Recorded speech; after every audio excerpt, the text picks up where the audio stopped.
প্রথম পর্ব ইলেকট্রনিক্স ও মেকাট্রনিক্সের প্রিয় শিক্ষার্থীবৃন্দ,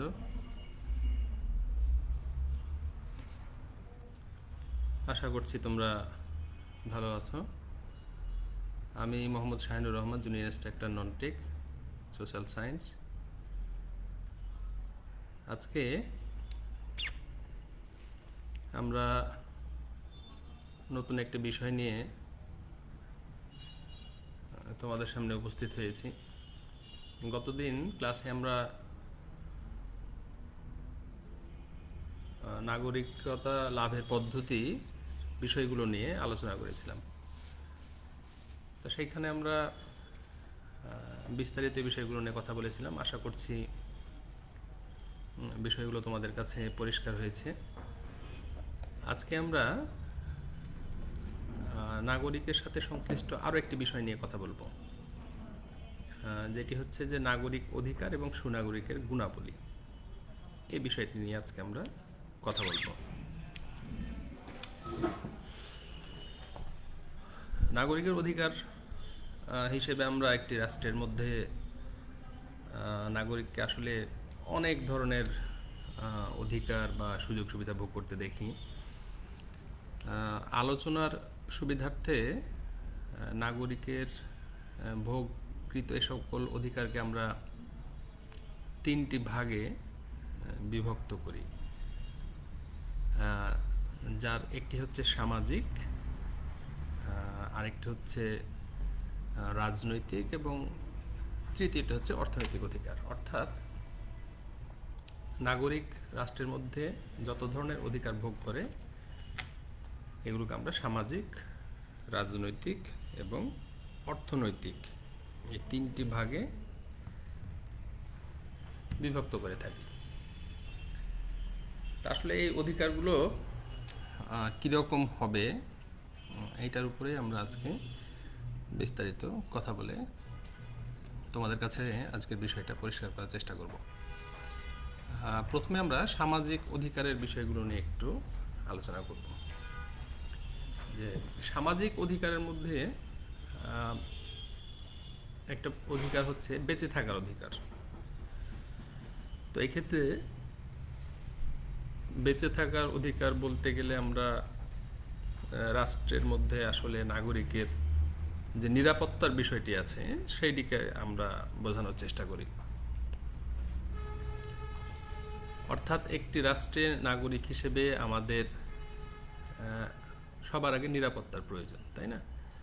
নিরাপদভাবে যদি নাগরিক হিসেবে আমরা বেঁচে থাকতে পারি তাহলেই এর সাথে পরের অধিকারগুলো আমাদের ক্ষেত্রে আসবে। অন্যথায় যদি আমাদের জীবনে নিরাপত্তা না থাকে তাহলে অন্যান্য অধিকারগুলো ভোগ করার আসলে ওই অর্থে সুযোগই থাকবে না। এই জন্য প্রথমেই আমরা সামাজিক অধিকারের মধ্যে বলছি যে বেঁচে থাকার অধিকার, অর্থাৎ নাগরিক হিসেবে রাষ্ট্রের মধ্যে আমাদের বেঁচে থাকার জন্য আমাদের সার্বিক যে নিরাপত্তার বিষয়টি এইটি রাষ্ট্র কর্তৃক সরকার আমাদের জন্য নিশ্চিত করবে। দ্বিতীয় অধিকারটি হচ্ছে সামাজিক ক্ষেত্রে সম্পত্তির অধিকার। এই ক্ষেত্রে সম্পত্তির অধিকার বলতে গেলে আমাদের সম্পত্তির ভোগ দখলের অধিকার, তাই না? এইটা উত্তরাধিকার সূত্রে সম্পত্তি প্রাপ্তির অধিকার, সম্পত্তি ক্রয়ের অধিকার, সম্পত্তি বিক্রয়ের অধিকার। অর্থাৎ একজন ব্যক্তি বা একজন নাগরিক রাষ্ট্রের মধ্যে সে সম্পত্তি ক্রয়ের ক্ষেত্রে যেমন তার অধিকার থাকবে, একইভাবে তার সম্পত্তি হস্তান্তর কিংবা বিক্রয়ের ক্ষেত্রেও তার পূর্ণ স্বাধীনতা থাকবে। এই অর্থে এটিকে আমরা বলছি সম্পত্তির অধিকার।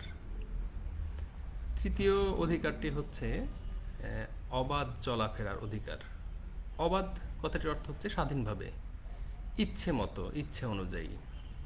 আর চলাফেরা মানে আমাদের যে মুভমেন্ট, এক জায়গা থেকে আরেক জায়গাতে যাতায়াত করা, এক অঞ্চল থেকে আরেক অঞ্চলে স্থানান্তরিত হওয়া।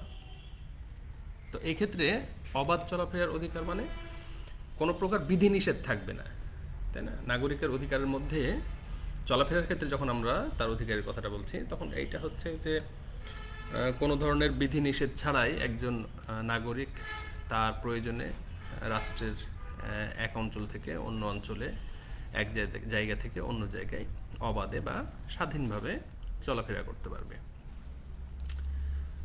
4 নম্বরে আমরা বলতে পারি সংঘবদ্ধ হওয়ার অধিকার, অর্গানাইজড, তাই না? মানুষ সংঘবদ্ধ হয় অনেক উদ্দেশ্যে বা লক্ষ্যকে সামনে রেখে। এটা রাজনৈতিক ক্ষেত্রে হতে পারে, সামাজিক ক্ষেত্রে হতে পারে, অর্থনৈতিক ক্ষেত্রে হতে পারে, ধর্মীয় ক্ষেত্রে হতে পারে। তো সংঘবদ্ধ মানে একত্রিত হওয়া, এক জায়গায় হওয়া। তো এই ক্ষেত্রে এটাকেও আমরা বলছি যে এই সংঘবদ্ধ হওয়ার অধিকারটাও নাগরিকের একটা অধিকারের মধ্যে পড়ে। অর্থাৎ যে কোনো প্রয়োজনে, সেইটা রাজনৈতিক ক্ষেত্রে বা ধর্মীয় ক্ষেত্রে, সামাজিক ক্ষেত্রে, নাগরিক যদি চায় তাহলে তারা সভা, সমিতি বা সংগঠনের মাধ্যমে সংঘবদ্ধ হয়ে তাদের কর্মকাণ্ড পরিচালনা করার অধিকার থাকবে। এটাকে আমরা বলছি সংঘবদ্ধ হওয়ার অধিকার। আরেকটা হচ্ছে মত প্রকাশের অধিকার। মত, গণতান্ত্রিক পরিবেশে সর্বাধিক গুরুত্বপূর্ণ একটা বিষয় হচ্ছে মত প্রকাশের অধিকার। যে কোনো বিষয় সম্পর্কে যে কোনো নাগরিকের বিভিন্ন ধরনের মতামত থাকতে পারে বা চিন্তাভাবনা থাকতে পারে। এক্ষেত্রে যে কোনো নাগরিকের যে ধরনেরই মতামত কিংবা চিন্তাভাবনা থাকুক না কেন, সেইটা স্বাধীনভাবে সে প্রকাশ করতে পারবে। এইটা এই ক্ষেত্রে কোনো একটা সংগঠনের পক্ষে মতামত হতে পারে, কোনো একটা সংগঠনের বিপক্ষে মতামত হতে পারে, কোনো একজন ব্যক্তির সাথে একাত্মতা প্রকাশ করে মতামত হতে পারে, অথবা কোনো একজন ব্যক্তির সাথে ভিন্নতা প্রকাশের মাধ্যমেও হতে পারে। মতামত যে কোনো ধরনের হতে পারে, কিন্তু আমরা বলছি যে মতামত যে ধরনেরই হোক, স্বাধীনভাবে নাগরিক এটা প্রকাশ করতে পারবে। আরেকটা হচ্ছে সংস্কৃতি ও ভাষার অধিকার। আমরা জানি একটি রাষ্ট্র ব্যবস্থায় ভিন্ন ধরনের জাতি গোষ্ঠীর লোকজন থাকবে বা থাকতে পারে। এই ক্ষেত্রে এক একজনের অর্থাৎ এক একটা জাতির সংস্কৃতি বা ভাষাগত পার্থক্য থাকতে পারে অন্য জাতি গোষ্ঠীর চাইতে। তো এই ক্ষেত্রে সংস্কৃতি এবং ভাষাগত দিক দিয়ে বিভিন্ন জনগোষ্ঠীর মধ্যে যে পার্থক্য রয়েছে এইটা থাকবে, কিন্তু অধিকার হচ্ছে এইটা নাগরিকের যে যার যে ধরনেরই ভাষা কিংবা সংস্কৃতি হোক না কেন, স্বাধীনভাবে সে সেইটার চর্চা বা সেইটার মাধ্যমে তার মনের ভাব অথবা তাদের অর্থাৎ ওই জনগোষ্ঠীর সাংস্কৃতিক কর্মকাণ্ড সেইটা স্বাধীনভাবে তারা প্রকাশ করতে পারবে। এই জন্য বলা হচ্ছে সংখ্যাগরিষ্ঠ হোক কিংবা সংখ্যালঘু হোক, এইটা কোনো বিষয় না। বিষয় হচ্ছে যে প্রত্যেকটা জনগোষ্ঠীর যে নিজস্ব সংস্কৃতি বা ভাষা আছে, এটা তারা স্বাধীনভাবে চর্চা করতে পারবে। আরেকটা হচ্ছে ধর্মের অধিকার। এইটাও আমাদের ইতোপূর্বে আমরা যে কথাটা বললাম তার সাথেই অনেকটা মিল আছে। সেটা হচ্ছে যে ধর্মগত দিক দিয়েও আমরা দেখি যে রাষ্ট্রের মধ্যে বিভিন্ন নাগরিকের মধ্যে পার্থক্য রয়েছে। কোনো একটা ধর্ম এক্ষেত্রে সংখ্যাগরিষ্ঠ থাকলে নিঃসন্দেহে একাধিক ধর্ম থাকতে পারে একটি রাষ্ট্রে যেগুলো সংখ্যালঘু। তবে আসলে প্রত্যেক ধর্মের মানুষজন যারা বা প্রত্যেক ধর্মের লোকজন যারা একটি রাষ্ট্রের মধ্যে নাগরিক হিসেবে বসবাস করে, তাদের প্রত্যেকের ধর্ম বা ধর্মীয় কর্মকাণ্ড বা এর সাথে সংশ্লিষ্ট যে কোনো ধরনের কর্মকাণ্ড স্বাধীনভাবে পরিচালনা করার অধিকার নাগরিকের থাকবে। এই জন্য এটাকে আমরা বলছি যে ধর্মের অধিকার।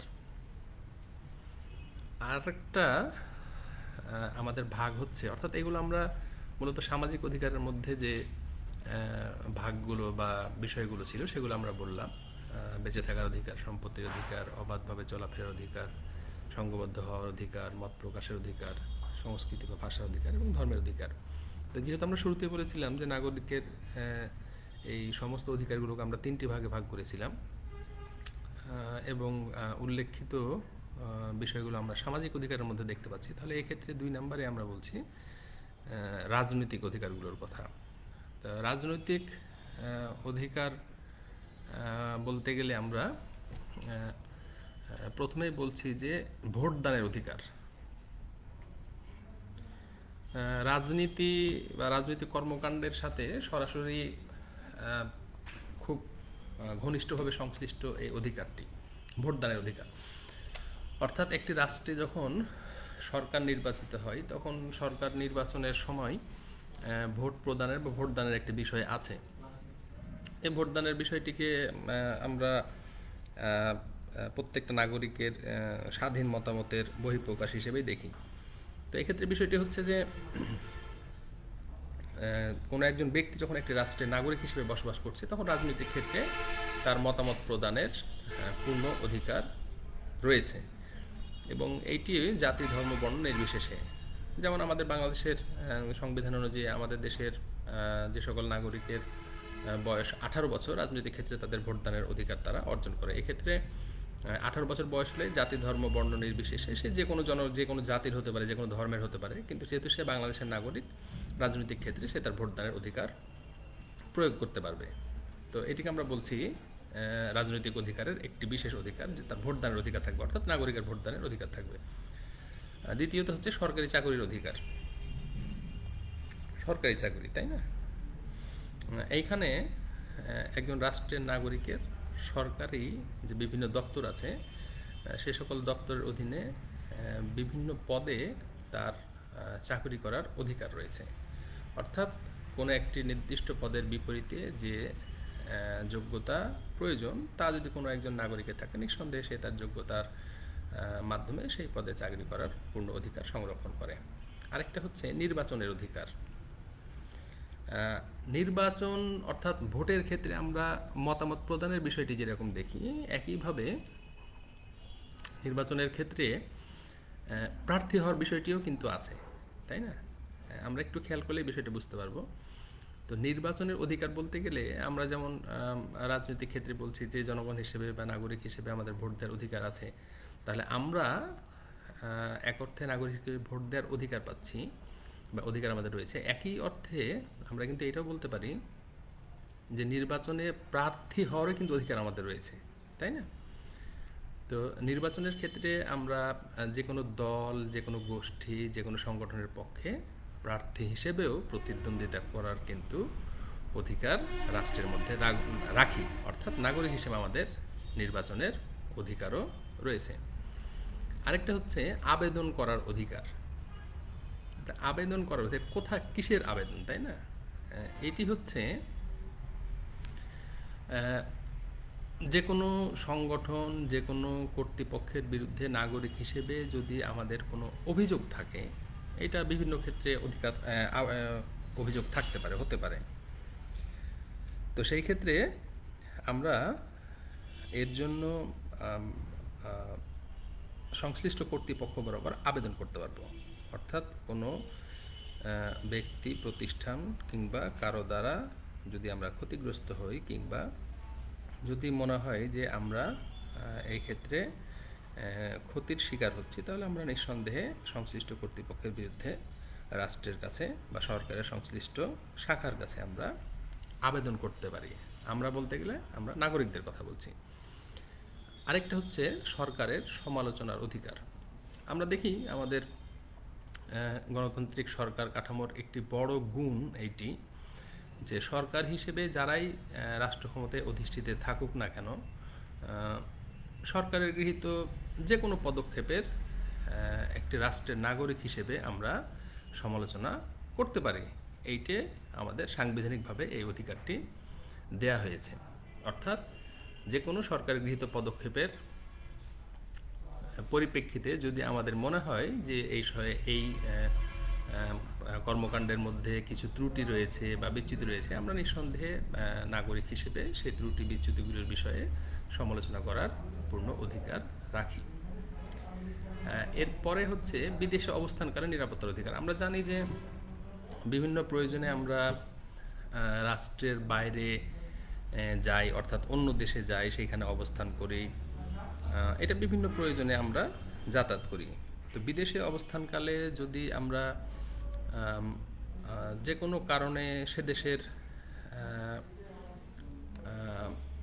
কর্তৃপক্ষ কিংবা সে দেশের আইন শৃঙ্খলা রক্ষাকারী বাহিনী অথবা সেই দেশের সরকারের দ্বারা যদি নিরাপত্তা না পাই, সেক্ষেত্রে আমরা বিদেশ অবস্থানরত বাংলাদেশের যে প্রতিনিধি থাকেন, অর্থাৎ বিভিন্ন এমবাসি বা দূতাবাসের কথা আমরা বলছি, এইগুলোর মাধ্যমে আমরা আমাদের নিরাপত্তার অধিকারের বিষয়টি সেখানে উপস্থাপন করতে পারি।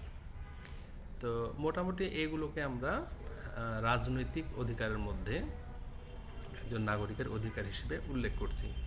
তাহলে আমরা সামাজিক এবং রাজনৈতিক এই দুইটি ভাগের বিষয়গুলো সম্পর্কে কিছুটা ধারণা পেলাম। তৃতীয় যে ভাগটি আমাদের ছিল সেটি হচ্ছে অর্থনৈতিক অধিকার। তাই তো অর্থনৈতিক অধিকার প্রথম ধাপটি হচ্ছে কর্মসংস্থান অধিকার। আমরা মানুষ হিসেবে আমাদের জীবিকা নির্বাহ করার জন্য বা আমাদের পরিবার পরিজন নিয়ে বেঁচে থাকার জন্য সবার আগে দরকার অর্থ, তাই না? এবং এই অর্থটা আমরা পাই বা অর্থটা আমরা কাজের মাধ্যমে উপার্জন করতে পারি। তার মানে রাষ্ট্রের মধ্যে নাগরিক হিসেবে আমাদের কর্মসংস্থানের অধিকার রয়েছে। এইটা আমাদের যোগ্যতার ভিত্তিতে মূলত কর্মসংস্থানের বিষয়টি নির্ধারিত হয়। তবে আমরা যেটা বলার চেষ্টা করছি যে আমরা কাজ করতে পারবো এবং কাজ করার মাধ্যমে অর্থ উপার্জন করতে পারবো, যেটিকে আমরা কর্মসংস্থানের অধিকার হিসেবে রাষ্ট্রের মধ্যে দেখছি। আরেকটা হচ্ছে ন্যায্য পারিশ্রমিকের অধিকার। কর্মসংস্থান নিশ্চিত হয়েছে বা কর্মসংস্থানের মাধ্যমে আমরা অর্থ উপার্জন করছি, কিন্তু এইটিকে খুব বেশি গুরুত্ব দেওয়া হয়েছে যে কর্মসংস্থানের মাধ্যমে আমরা যে অর্থ উপার্জন করছি সেইটি আমাদের প্রাপ্য পারিশ্রমিক কি না। অর্থাৎ এই ক্ষেত্রে আমরা যে পর্যায়ে বা যে ধরনের কাজের সাথে সংশ্লিষ্ট সেখানে আমাদের কাজের বিনিময়ে আমরা ন্যায্য পারিশ্রমিক পাচ্ছি কিনা, এইটিও কিন্তু আমাদের অধিকারের একটি বিষয় হিসেবে রাষ্ট্রে উল্লেখ করা হয়েছে। অর্থাৎ ন্যায্য পারিশ্রমিকের আমাদের অধিকার রয়েছে।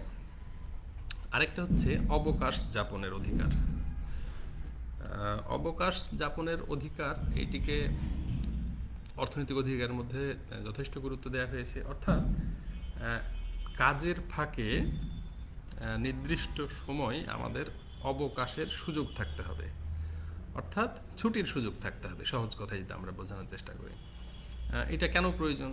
এটা প্রয়োজন আছে এই কারণে যে মানুষ একটানা দীর্ঘ সময় কাজ করতে করতে যখন ক্লান্ত হয়ে যায় তখন তার একটু বিশ্রাম বা অবকাশের প্রয়োজন আছে। যখন কাজের ফাঁকে আমাদের এরকম অবকাশ বা বিশ্রামের সুযোগ থাকবে বা অধিকার থাকবে, এইটা আবার নতুনভাবে আমার মধ্যে কর্ম উদ্দীপনা সৃষ্টি করবে এবং আবারও পুরো দমে সেই আমার উপর অর্পিত এবং দায়িত্বটি পালন করার জন্য আমাকে সাহায্য করবে। এই জন্য অর্থনৈতিক ক্ষেত্রে অবকাশ যাপনের মতো একটি বিষয়কে নাগরিকের অধিকারের আওতাভুক্ত করা হয়েছে। আরেকটি হচ্ছে রাষ্ট্রের পোষ্য হওয়ার অধিকার। আচ্ছা, এইটা হচ্ছে রাষ্ট্রের মধ্যে যারা বেকার থাকেন কিংবা বার্ধক্যে উপনীত হয়েছেন এরকম ব্যক্তিবর্গ, কিংবা বিভিন্ন ধরনের ডিসেবল বা অক্ষম ব্যক্তি, এই সমস্ত নাগরিকদের কথা আমরা বলছি যে বেকার অথবা বৃদ্ধ নাগরিক যারা থাকবেন তারা বিভিন্ন সময়ে রাষ্ট্রের কাছ থেকে বিভিন্ন ধরনের ভাতা পাওয়ার অধিকার রাখেন এবং বর্তমানে এই বিষয়গুলো অত্যন্ত গুরুত্বপূর্ণ বিষয় হিসেবে আমরা দেখতে পাই। আমাদের রাষ্ট্রের ক্ষেত্রে আমরা দেখি যে আমাদের দেশের সরকার মূলত বিভিন্ন ধরনের ভাতা প্রদান করে থাকেন। এগুলোকেই আমরা এই রাষ্ট্রের পোষ্য হওয়ার অধিকারের মধ্যে উল্লেখ করতে পারি। এইখানে আমরা আরও একটি বিষয় যোগ করতে চাই, সেটা হচ্ছে যে নাগরিকের অধিকার এবং গুণাবলী, সুনাগরিকের গুণাবলীর একটি বিষয় আমরা বলেছিলাম। অর্থাৎ নাগরিক সবাই, কিন্তু সুনাগরিক বলতে গেলে বিশেষ কিছু মর্যাদা বা গুণসম্পন্ন ব্যক্তিকে আমরা সুনাগরিক হিসেবে উল্লেখ করি। আসলে একটি রাষ্ট্রের সফলতা মূলত এই সুনাগরিকের উপরে নির্ভর করে। কোনো একটি রাষ্ট্রের নাগরিক যত বেশি আসলে সুনাগরিক হবে, সেই রাষ্ট্রের আর্থসামাজিক অবস্থা তত উন্নত হবে। তো মূলত অনেকগুলো বিষয়ের মধ্য থেকে লর্ড ব্রাইসের মতে সুনাগরিকের তিনটি গুণের কথা তিনি উল্লেখ করেছেন। একটি হচ্ছে বুদ্ধি, দ্বিতীয় হচ্ছে আত্মসংযম, তৃতীয় হচ্ছে বিবেক। অর্থাৎ আহ, সুনাগরিক কে? সুনাগরিক সেই যার একটি আহ, আহ, সূচক হচ্ছে যে তিনি বুদ্ধিমান হবেন, তাই না? সুনাগরিক কে হবেন? বুদ্ধিমান একজন লোককে আমরা সুনাগরিক বলতে পারি। এক্ষেত্রে বুদ্ধি বলতে গেলে আমরা কি বুঝবো? বুদ্ধি বলতে গেলে আমরা বুঝবো একটি রাষ্ট্রের মধ্যে কোনো একটি সমস্যা যদি তৈরি হয়, এই সমস্যাটাকে উপলব্ধি করা এবং এইটা সমাধানের জন্য যে দিক নির্দেশনা, এইটি একটি নাগরিকের থাকতে হবে। যদি কোনো নাগরিকের এই বিবেচনা বোধটুক থাকে, তাহলে নিঃসন্দেহে আমরা তাকে বুদ্ধিমান বলতে পারি। দ্বিতীয় বৈশিষ্ট্যটি হবে সুনাগরিকের আত্মসংযম বা আত্মসংযমী। আত্মসংযম মানে নিজেকে নিয়ন্ত্রণ করা, সহজ কথা। প্রয়োজনের সময় নিজেকে নিয়ন্ত্রণ করা। আত্মসংযমের সহজ ব্যাখ্যাটা এরকম হতে পারে যে কোনো বিষয়ে আমাদের নিজস্ব যেরকম মতামত আছে, অন্যেরও কিন্তু মতামত আছে। তো আমাদের বা আমার মতামতটাই সঠিক, অন্যেরটা সঠিক নয়, এরকম ধারণা পোষণ না করে সহজ কথা সহনশীল হওয়া, তাই না? সহনশীল হওয়া। কোনো একটা বিষয়ে আমার বক্তব্য থাকতে পারে, আমারটি ধরো আমি উপস্থাপন করলাম, একই সাথে এই বিষয়ের উপরে অন্যদেরও কিন্তু বক্তব্য থাকতে পারে, যদিও সেই বক্তব্য আমার সাথে নাও মিলতে পারে। কিন্তু আত্মসংযমী বলতে গেলে অন্যের মতামতকেও প্রাধান্য দেয়া, তাই না? সহনশীল হতে হবে। যে কোনো বিষয়ে সমস্যা তৈরি হলে উত্তেজিত না হয়ে সেইটাকে সহজভাবে, গঠনমূলকভাবে সেই সমস্যাটার সমাধান করাকে আমরা এক্ষেত্রে আত্মসংযমী বলতে পারি। তাহলে রাষ্ট্রের যে কোনো সমস্যা চিহ্নিত করা বা বুঝতে পারা বা সেই অনুযায়ী দিক নির্দেশনার ব্যবস্থাকে আমরা বলছি বা ক্ষমতাকে বলছি বুদ্ধি। নিজেকে নিয়ন্ত্রণ করা বা নিজের মতামতের পাশাপাশি অন্য যে মতামত আছে সেইটাকে প্রায়োরিটি দেওয়া হচ্ছে আত্মসংযম। এবং বিবেকবান, তাই না? বিবেক বলতে গেলে আসলে বিবেক কি? দেখা যায়, ধরা যায়, ছোঁয়া যায়, কোনো কিছু করা যায় না, তবে উপলব্ধি করা যায়। অর্থাৎ আমরা যে বলি যে আমরা সকল কাজের জন্য বিবেকের কাছে জবাবদিহি করি বা বিবেকের দ্বারা আমরা পরিচালিত বা অনুপ্রাণিত, এরকম কথাগুলিতে আমরা বলি। আসলে বিবেক হচ্ছে মানুষের অভ্যন্তরীণ অনুশোচনা বোধের ক্ষমতা, তাই না? কোনো একটি বিষয়কে আমরা ভালো মন্দ, উচিত অনুচিত, সত্য মিথ্যা, পাপ পুণ্য, এই সকল পরিমণ্ডলে পরিমাপ করার ক্ষমতাকে আমরা বিবেক বলি। অর্থাৎ প্রচলিত আইনের বাইরেও একটা বিষয় থাকে বা থেকেই যায়, যেটা হচ্ছে আমাদের অভ্যন্তরীণ অনুশোচনা বোধ। কোনো কাজ হয়তো আমরা করলাম, হয়তো আমরা বলছি যে আমাদের নিজেদের কাছেই মনে হচ্ছে যে কাজটি করা হয়তো বা সঠিক হয়নি, কিংবা একজন বিপদগ্রস্ত লোক রাস্তার পাশে ছিল, হয়তো তাকে সাহায্য না করে আমরা পাশ দিয়ে চলে গেছি, আমাদের বিবেকের কাছে খারাপ লাগছে যে হয়তো বা লোকটিকে সাহায্য করা আমাদের উচিত ছিল। এরকম অনুভূতি বা এরকম বিষয়গুলোকে আমরা বিবেকজনিত বিষয় হিসেবে উল্লেখ করি। তার মানে একজন সুনাগরিক বলতে গেলে আমরা যদি কারো মধ্যে বুদ্ধি, আত্মসংযম বা বিবেকের এই বিষয়গুলো সক্রিয় অবস্থায় দেখতে পাই, তাহলে নিঃসন্দেহে আমরা তাকে সুনাগরিক বলবো। তবে এর বাইরেও কিছু বিষয় রয়ে গেছে যেগুলোকেও সুনাগরিকের জন্য গুরুত্বপূর্ণ হিসেবে চিহ্নিত করা হয়েছে। অর্থাৎ সুনাগরিকের ক্ষেত্রে মূলত বুদ্ধি, বিবেক, আত্মসংযমের পাশাপাশি এই বিষয়গুলো আছে। সেগুলো হচ্ছে যে সকলের প্রতি শ্রদ্ধাবোধ, তাই না? সুনাগরিকের এটি একটি বৈশিষ্ট্য হবে যে সবার প্রতি আমাদের শ্রদ্ধাবোধ থাকতে হবে। আরেকটি হতে পারে কাউকে ঘৃণা না করা। প্রত্যেকের নিজস্ব সম্মান আছে, আত্মসম্মান বোধ আছে, ছোট হোক, বড় হোক, উচ্চপদস্থ হোক কিংবা অধস্তন পর্যায়ে কর্মরত কোনো ব্যক্তি হোক, আমরা এই সকলের প্রতি শ্রদ্ধার অংশ হিসেবেই কারো প্রতি ঘৃণা প্রকাশ করব না, বা এটি সুনাগরিকের আরও একটি বৈশিষ্ট্য যে আমরা কাউকে ঘৃণা করব না। উপযুক্ত শিক্ষায় শিক্ষিত হওয়া, একটি রাষ্ট্রের মধ্যে যে প্রচলিত শিক্ষা ব্যবস্থা আছে সেই শিক্ষায় শিক্ষিত হওয়াটাও আমরা বলছি যে সুনাগরিকের আরও একটি বৈশিষ্ট্য বা গুণ হবে। দেশের সংস্কৃতি রক্ষা করা, রাষ্ট্র ও সমাজ জীবনে শান্তি শৃঙ্খলা রক্ষা করা, তাই না? আমরা তো জানি যে কোন কাজগুলো করলে রাষ্ট্র বা সমাজ জীবনে শান্তি শৃঙ্খলা বজায় থাকবে বা কোনটি করলে এক্ষেত্রে বিশৃঙ্খলা তৈরি হবে। এই বিষয়গুলো সম্পর্কেও সুনাগরিকের মধ্যে আমাদের ধারণা রাখতে হবে। আরেকটা হচ্ছে ব্যক্তি এবং জাতীয় স্বাধীনতা সম্পর্কে সচেতন থাকা। ব্যক্তি জীবনে হতে পারে অথবা জাতীয় পর্যায়ে হতে পারে স্বাধীনতা সংরক্ষণের ব্যাপারে সচেতন থাকা। আরেকটা হচ্ছে সহানুভূতি ও সংবেদনশীল মনের অধিকারী হওয়া, তাই না? সহানুভূতি, এই যে বিবেকের কথা আমরা বললাম এই তো পূর্বে, সংবেদনশীল, যে কোনো বিষয়কে তাৎক্ষণিকভাবে রিয়্যাক্ট করা, বুঝতে পারা, উপলব্ধি করা, এটিও আমরা বলছি যে সুনাগরিকের আরও একটি বিষয় বা বৈশিষ্ট্য হতে পারে। বন্ধুত্বের মাধ্যমে সহমর্মিতা বোধ থাকা, অর্থাৎ বন্ধুত্বমূলক সম্পর্ক অথবা একে অন্যের প্রতি যে সহমর্মিতা বোধ আমাদের, তাই না, ফিল করা, অন্যের অসুবিধাগুলোকে বুঝতে পারা, উপলব্ধি করা, এই বিষয়গুলো থাকতে হবে। প্রজ্ঞা এবং নিষ্ঠার সাথে কাজ করতে হবে।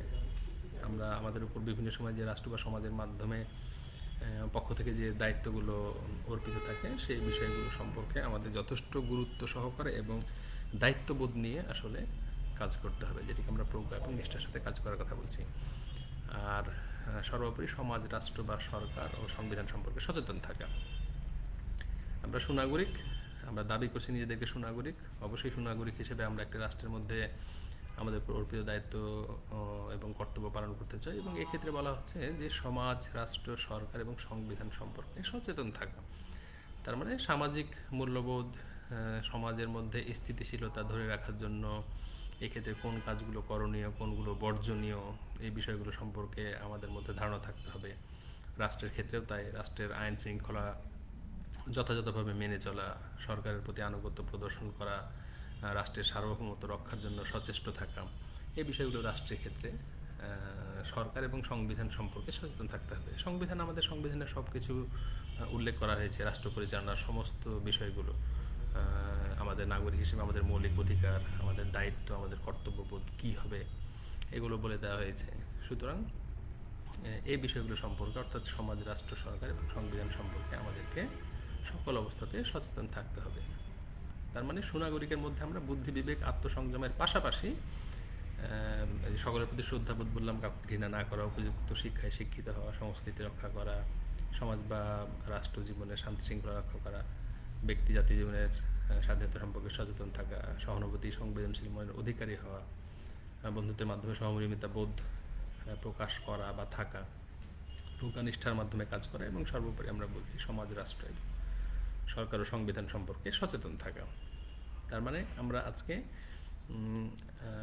নাগরিকের যে অধিকার, এগুলোর উপরে আমরা সামাজিক, অর্থনৈতিক এবং রাজনৈতিক তিনটি ভাগে বিভক্ত করে আলোচনার মাধ্যমে কিছুটা ধারণা দেওয়ার চেষ্টা করেছি, এবং একই সাথে আমরা বলছি যে সুনাগরিক বা সুনাগরিকের গুণ অথবা সুনাগরিকের বৈশিষ্ট্যগুলো কীরকম হবে। তো আশা করছি এই বিষয়টি তোমাদের কাছে পরিষ্কার হয়েছে। আর সকল অবস্থাতে আমরা একটা কথা বলি যে যেহেতু এই সময়ে আসলে আমরা চাইলেও সরাসরি শ্রেণীকক্ষে পাঠদানের সুযোগ পাচ্ছি না, তার অংশ হিসেবে আমরা এই অনলাইনে ক্লাসগুলো নিচ্ছি। সর্বোপরি এই অনলাইনে ক্লাসগুলো তোমরা ফলো করবে, এবং একই সাথে নিজেদের আরও বেশি সচেতন হতে হবে, নিজেদেরকে বেশি বেশি পড়ালেখা করতে হবে, যেন এই বিষয়গুলো সম্পর্কে আমাদের পরিপূর্ণ ধারণাটা আমরা সংরক্ষণ করে রাখতে পারি। তো আজকে এই পর্যন্তই। ভালো থাকো সবাই, সুস্থ থাকো। ইনশাআল্লাহ আগামী দিন আমরা নতুন একটি বিষয় নিয়ে আবারও তোমাদের সামনে উপস্থিত হব।